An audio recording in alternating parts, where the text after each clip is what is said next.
let's head on up to Oviedo, where Al is calling in. Go ahead, Al.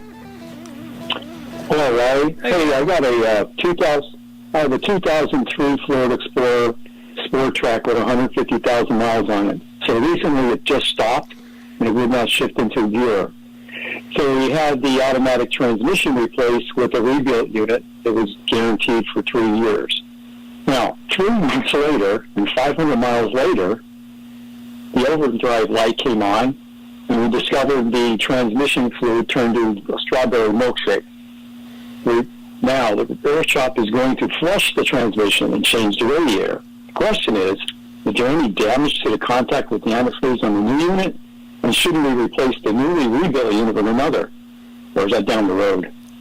Well, the transmission shop isn't going to replace the transmission under warranty because of a bad transmission cooler.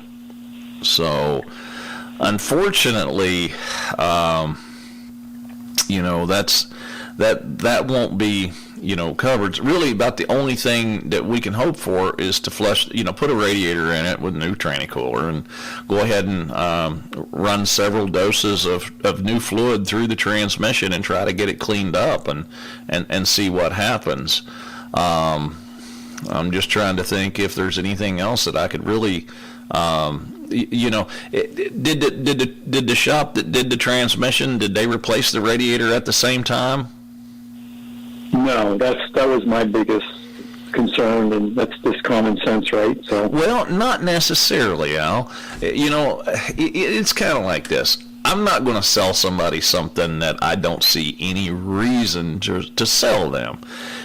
So it's kind of like this. It's one of them situations to where anytime we replace a transmission, the one thing that my guys will tell you point blank that I make them all do is flush the lines and the cooler in the radiator itself.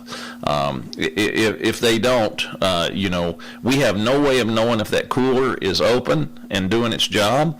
It could be restricted, but if you blow high pressure cleaner through that cooler, it will let you know if it's plugged up, restricted, but you have to make sure there's no debris in it, or it's going to wind up back in a new transmission and take a transmission out.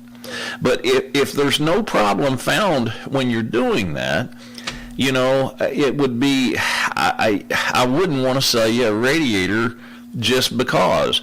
A transmission cooler going bad in a radiator it happens. It's something that we see quite often, on older, higher mileage cars, but it's not something that I would sit there and automatically say we're going to sell you this because we're putting a transmission in your vehicle. So I'm not going to fault the shop for that. I'm sure they feel bad enough over it already. Sometimes it's just coincidences that, makes a shop owner just scratch his head and wonder why he's doing this for a living. But in a case like this, I would let them go ahead, flush it, run several doses of new fluid through it to try to get the strawberry milkshake out of there, take it and drive it, and hopefully it didn't really hurt anything. Sometimes it won't, if it's caught soon enough, and then we just kind of cross our fingers and hope for the best, Al. But as far as trying to blame the shop, I just, it wouldn't be fair to them to do that. It's like this. I wouldn't want to sell you a new set of tires on a maybe. If they all look good and I don't see anything wrong with them, I wouldn't want to sell you tires either. But it's kind of the same thing. You wouldn't want to sell somebody a radiator if the one that's in there is not leaking. There's no signs of it leaking coolant, and at the time you did the transmission, you didn't see any signs of coolant in the transmission fluid. It's just one of them situations to where things last so long, and then stuff just happens, as they say. But I don't think we could really fault the shop that did the work on it, and hopefully they're good folks. They'll try to help you with this and see what happens. But I appreciate your call and sharing this with us, and we hope you have a great weekend.